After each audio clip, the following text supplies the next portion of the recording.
free and sure to disagree with the law. Krasnaya Armia достойна выполнена. Я освободил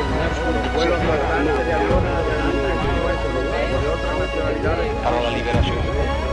You pointed out que pueden responder en que responsablemente en la construcción de una sociedad más cristiana.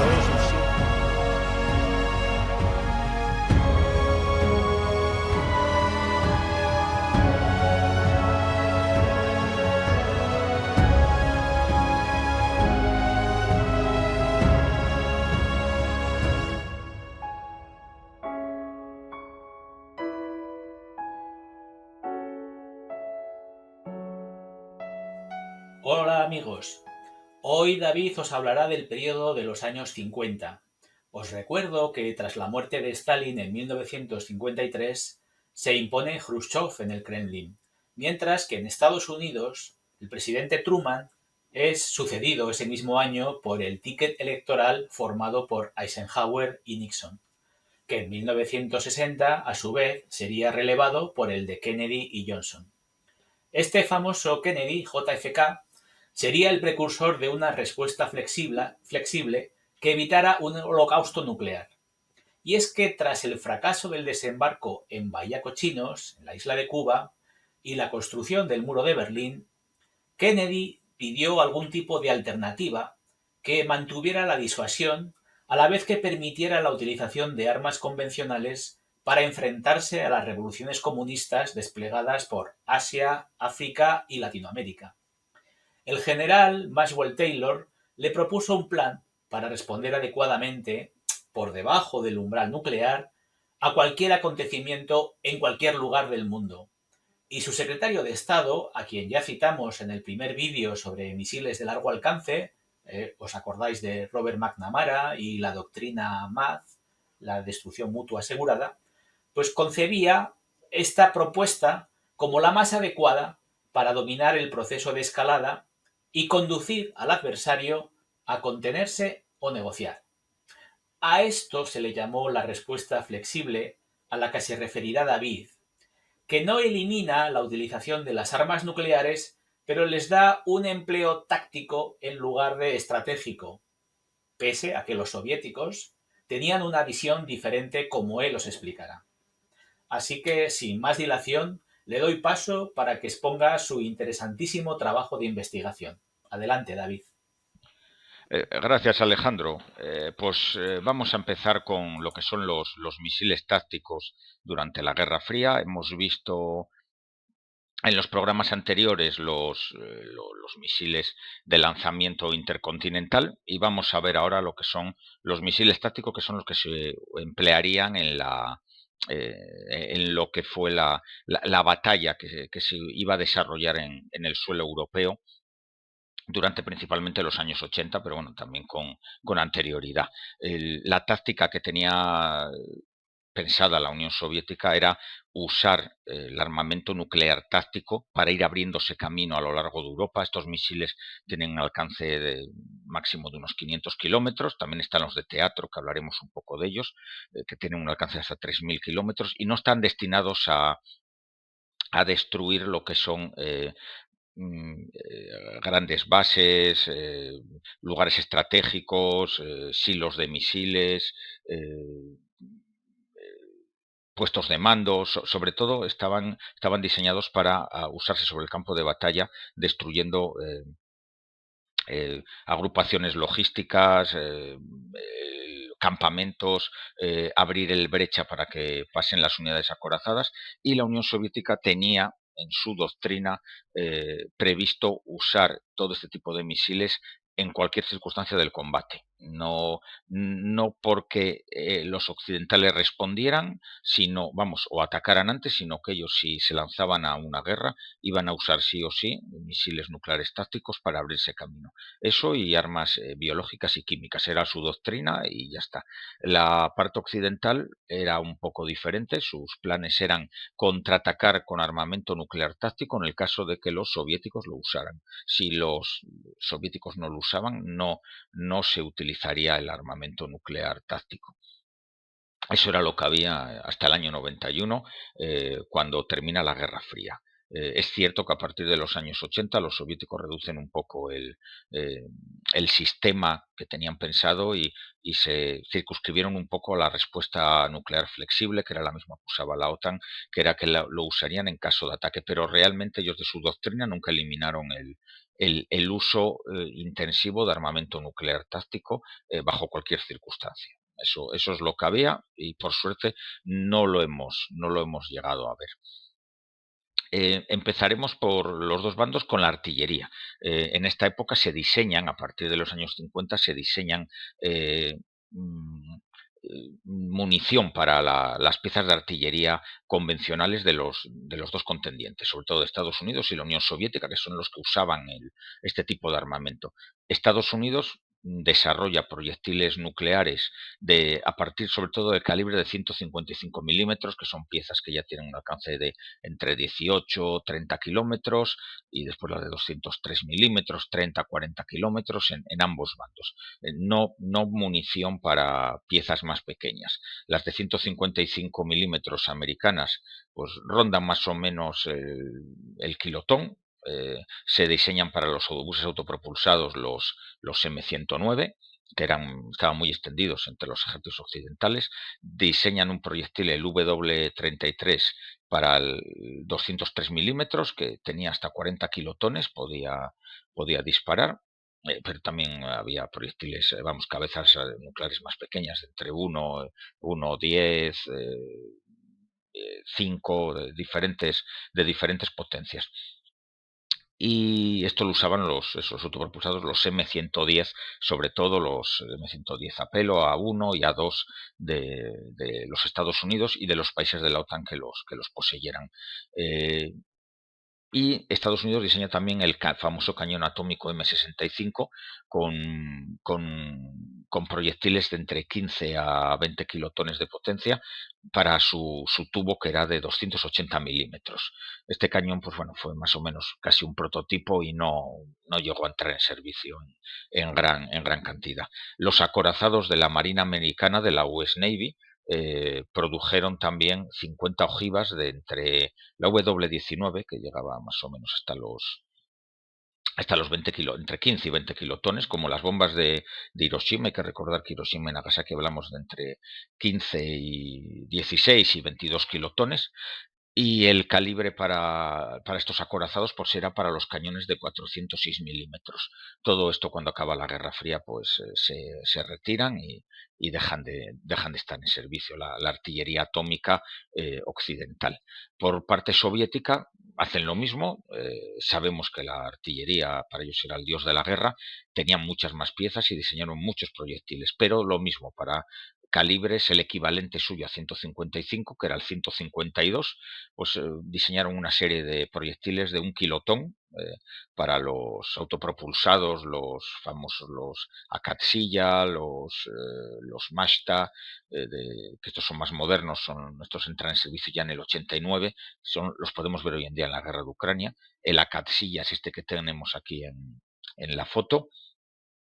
Y también para los cañones remolcados de 203 milímetros que tenían, diseñaron pues lo mismo, otro proyectil de 1 kilotón. Y para el que vemos aquí en la foto, para el ATP el 2S7 Pion, que entró en servicio en el año 76, pues también tenían su proyectil era de características similares al M110 norteamericano, tenía un poco mayor alcance y ya está, también un proyectil de 1 kilotón.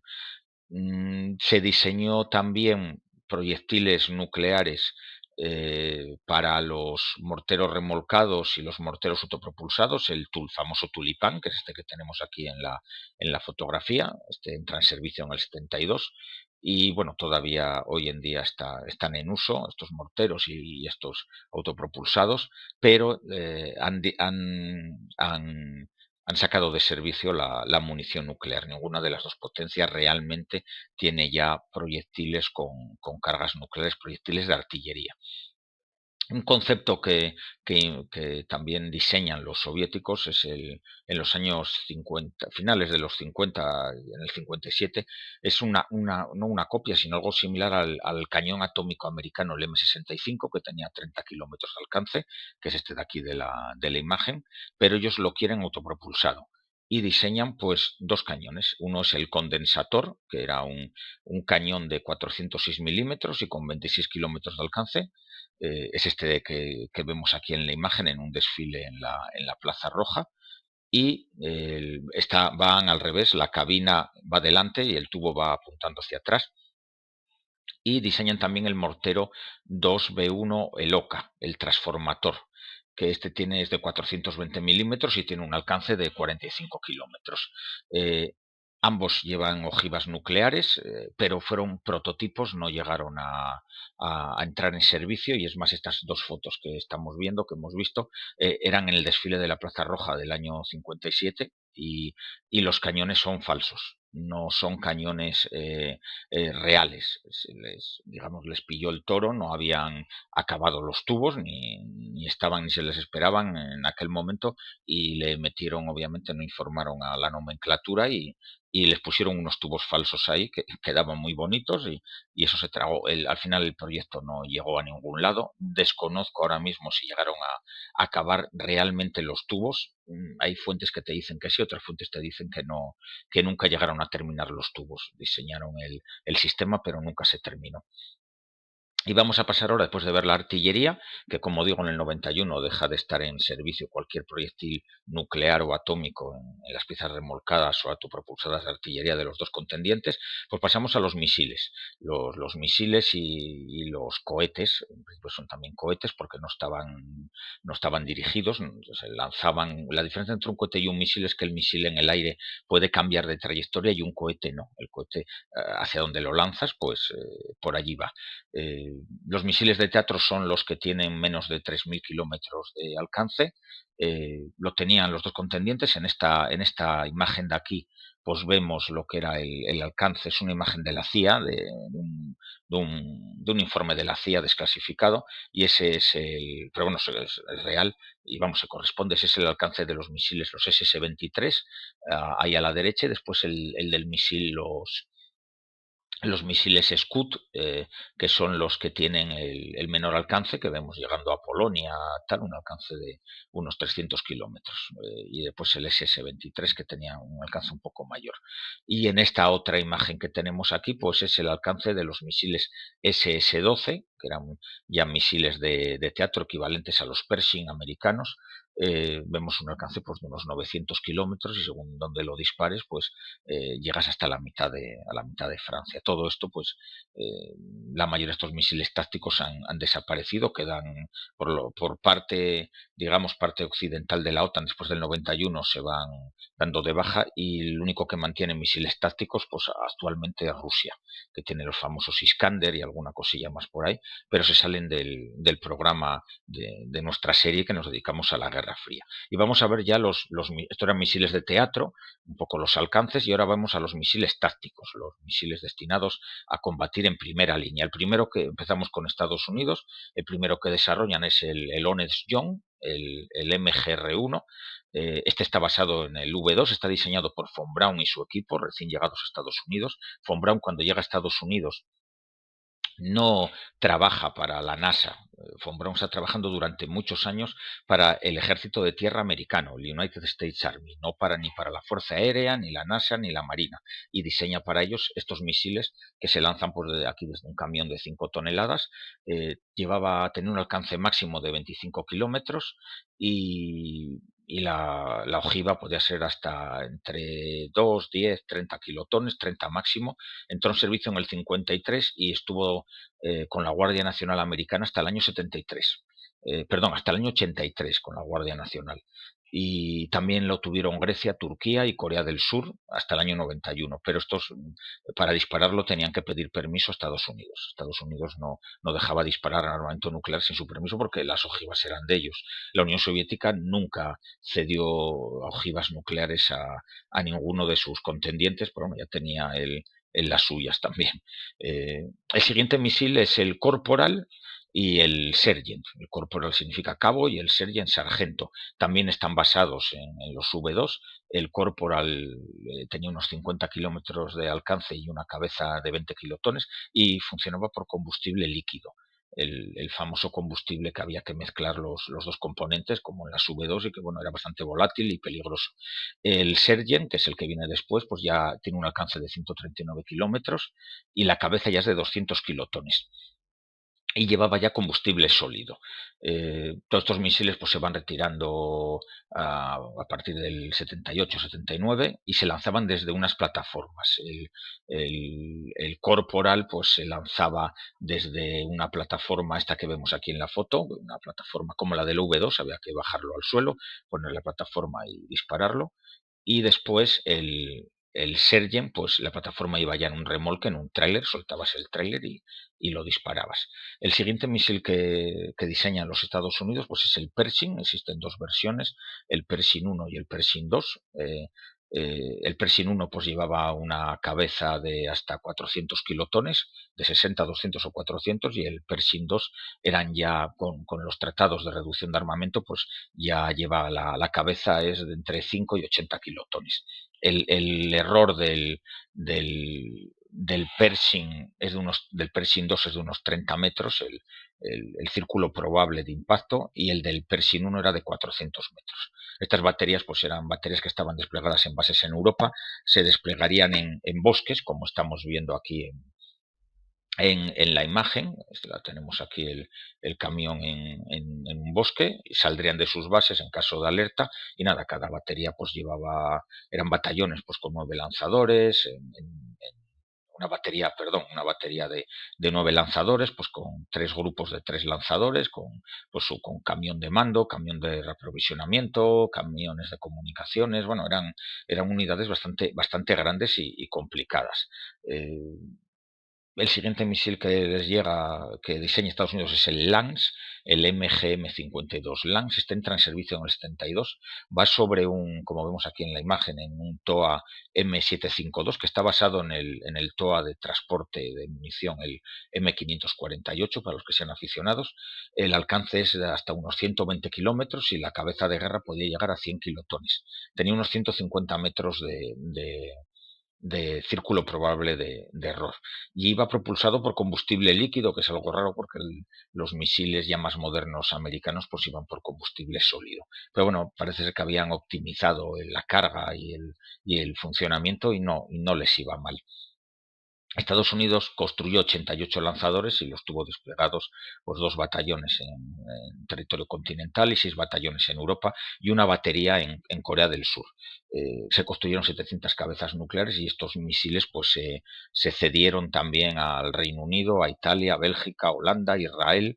Israel se los consiguió él por otro lado. Los de Israel no estaban bajo el control de Estados Unidos, los otros de la OTAN sí. A partir de que llegan los MLRS en el año 83, los Estados Unidos los van reemplazando y al final, cuando acaba la Guerra Fría, se eliminan todas estas cabezas nucleares y lo vamos quitando. Como vemos en la segunda imagen, vemos un transporte acorazado transporte oruga, que lleva 2 misiles de recambio. El lanzador, como hemos visto en la anterior fotografía, solo llevaba 1. Llegamos a la Unión Soviética, que su primer, digamos, vehículo de lanzamisiles táctico es este de aquí, el camión ZIL-135 8x8, llevaba el cohete T-5 Luna, que la OTAN lo conoce como el Frog 7, que será más conocido en todo el mundo. Podía llevar cabezas convencionales, que es como los hemos visto en muchísimas guerras a lo largo del mundo, porque este vehículo, el Frog, lo ha usado pues Cuba, la República Democrática Checoslovaquia, Corea del Norte, Vietnam, Egipto, Irak, Libia. Están en casi todos los países de la órbita comunista, todavía están en activo, pero con armamento convencional. Las cabezas nucleares solo las usaba la Unión Soviética, que podía disparar cabezas de 3, 5, 10, 20 y hasta 200 kilotones. El alcance del misil era unos 70 kilómetros y tenía hasta unos 3.000 metros de error probable. No era muy al igual que el Scud, no eran misiles muy precisos. Este era entre 500 y 3000 metros, el Scud era un poco peor, más o menos ahí andaban. Un batallón de estos cohetes estaba asignado a cada división acorazada o mecanizada soviética, y eran pues 2 baterías de armas, cada una con 2 lanzadores. Eran pues en total pues 2 y 2, 4, 4 lanzadores llevaba cada batallón que iba con la división. Estaban bajo el mando del general de la división. Si lanzaba armamento nuclear, obviamente tenía que consultar más arriba. El siguiente misil es el Scud, también basado en el V2, igual que los Estados Unidos, la Unión Soviética tenía sus científicos que había reclutado al acabar la Segunda Guerra Mundial, y a partir de ellos fue desarrollando su carrera, digamos, de misilística y de motores. Este misil tenía 4 versiones de diferente alcance, la más antigua de 180, la segunda de 300 kilómetros, la tercera de 600 y la última de 700 kilómetros. Las cabezas nucleares eran entre 5 y 80 kilotones. Y el camión, que a mí me encantan los camiones estos rusos, pues soviéticos, era el Maz 543 8x8, una preciosidad. Y estos sí que ya estaban adscritos, los Scud ya llevaban, tenían mayor alcance, y entonces ya iban en brigadas que estaban adscritos a los cuerpos de ejército, a grupos de 4 a 5 divisiones, y lo mismo, eran baterías de 3 lanzadores cada una, y después llevaban otros 3 camiones con misiles de recambio y el puesto de mando y el vehículo de recuperación. Pues todos más o menos funcionaban igual. El siguiente misil que entra en servicio en el 69 es el SS-12 Skalboard, ellos le llaman el TR-1 Temp. Yo los conozco más siempre por el nombre OTAN, el código OTAN, que es como se conocía en Europa. Todos estos nombres los hemos conocido después, cuando acabó la Guerra Fría, el nombre original soviético. Este iba en un camión Maz también 8x8, pero es el Maz 543. El alcance ya son de 600 kilómetros y la cabeza atómica ya es bastante potente, de 500 kilotones. Esto era un arma de teatro, y para dispararlo el permiso tenía que venir, obviamente vendría desde Moscú, pero el que tenía que ordenarlo directamente no era ni el sargento, ni el capitán, ni el general de la división, sino que tenía que ser el comandante de frente. Un frente soviético era una especie como los ejércitos occidentales, que englobaba unas 16 divisiones. Ya vemos que es algo bastante potente. Cada frente de esto sería lo que atacaría en 4 puntos Europa, que era lo que estaba previsto en los años 80. Cada batería de estas llevaba 3 lanzadores y 3 vehículos de recarga, más el puesto de mando. Estos estaban siempre estacionados en la RDA, en bases que estaban habitualmente en bosques, y tenían allí unos hangares donde estaban las cabezas nucleares desmontadas. Ninguno de estos, ni occidental ni soviético, tenía las cabezas montadas todo el rato, eso se montaba. Tenían unos hangares donde se mantenían el armamento nuclear y donde se guardaban también los camiones. En caso de conflicto, esta gente pues salía, igual que los Pershing americanos y los demás, salía de estas bases en los bosques y se desplegaba en lugares ocultos que ya tenían estudiados con las coordenadas y para poder llegar y lanzar. El siguiente misil que entra en servicio en el 76 es el famoso el Toshka, que hoy en día lo vemos en la guerra de Ucrania, rusa-ucraniana. Lo tienen los dos contendientes, y este tenía 3 versiones. Terminó cuando acaba la Guerra Fría, pues se va retirando su armamento nuclear, pero sigue en servicio hoy en día, lo hemos visto. Esto estaba destinado a reemplazar a los Frog, al Frog 7. El camión es un Baz 6x6 59-21, y el alcance máximo era 185 kilómetros con el mejor propulsor, y la cabeza era de 100 kilotones. Ya el Frog tenía, como decía antes, unos 700-800 metros de error en el terreno, en el blanco, y este ya solamente unos 150 metros. No iban guiados por GPS ni nada similar, esto todo eran sistemas inerciales y cálculo puro y duro de artillería, cálculo matemático. Y el último misil que usan los soviéticos durante la Guerra Fría, que diseñan, es el OTR-23 Oka, que la OTAN le llamó el SS-23 Spider. Este se diseñó para reemplazar el Scud. El anterior era para reemplazar al Frog, y este reemplazaba al Scud. estuvo en servicio hasta el año 90, entró en acción, fue reglamentario desde el año 79 y cuando acaba la Guerra Fría pues se retira. La Unión Soviética transfiere los lanzadores a Checoslovaquia, a Bulgaria y la República Democrática, y hoy en día los hay en museos, obviamente, porque estos países ahora son occidentales.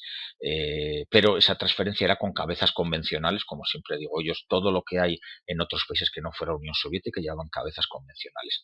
El camión es un camión anfibio muy curioso también y muy bonito, el Baz 6944, y el alcance del misil es unos 500 kilómetros, bastante más que el Tosca, y una cabeza nuclear de unos 100 kilotones. La precisión pues era de entre 30 y 150 metros, cuando la del Scud podía llegar a los 3000 metros de error. Este es el antecesor del Iskander, del famoso Iskander que está actualmente en servicio. Pues este llevaba solamente un misil, y el Iskander es más o menos esto, pero con 2 misiles. Pero el Iskander ya se sale de este periodo estudiado, nosotros nos dedicamos a la Guerra Fría. Y de los países occidentales, Francia, solamente, como el resto tenía el Lance cedido por Estados Unidos, Francia, como siempre van un poco a su aire, pues Francia desarrolló el Plutón. Se lanzaba desde el chasis de una MX-30, estuvo en servicio desde el año 74 al 93, su alcance era de 120 kilómetros, un error más o menos de unos 150 metros y cabezas nucleares hasta 25 kilotones. Es este que tenemos en la imagen sobre este chasis modificado de la MX-30, que es el mismo chasis que llevaría el misil Roland, el misil antiaéreo Roland que tuvimos por aquí en España. Y con esto pues terminamos el programa de hoy. Hemos visto los misiles tácticos y seguiremos en otros programas de la Guerra Fría pues con otros temas que espero que sean interesantes. Muchas gracias a todos. Este programa también se puede escuchar en iVoox, en Antena Historia. Se puede oír el audio solamente. Agradeceros a todos que estéis aquí, aconsejaros que os suscribáis al canal, porque iremos colgando cosas nuevas pues cada 15 días más o menos, porque no nos da la vida, todos trabajamos y esto lo hacemos por amor al arte, no vivimos de ello. Agradeceros la atención y espero que pueda servir para conocer un poco más este periodo tan interesante de la historia y que realmente es el antecesor de todo lo que estamos viviendo ahora, y ahora estamos entrando en otra segunda Guerra Fría que esperemos que también acabe como acabó la primera, sin ningún tipo de conflicto mundial a gran escala. Muchas gracias a todos, amigos, y salud y saludos.